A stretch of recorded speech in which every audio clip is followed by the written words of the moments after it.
ஓம் பிறர்மயமாகா போற்றி. ஓம் பேரின்ப பெருக்காய் மொழிந்தாய் போற்றி. ஓம் பேரொருட்கடலாம் பொருளே போற்றி.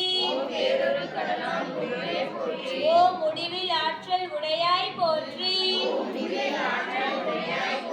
ஓம் உலகமும் தொழுமோத்தாய் போற்றி. ஓம் அளவிலா செல்வம் தருவாய் போற்றி. ஓம் ஆனந்த அறிவொளி விளக்கே போற்றி. ஓம்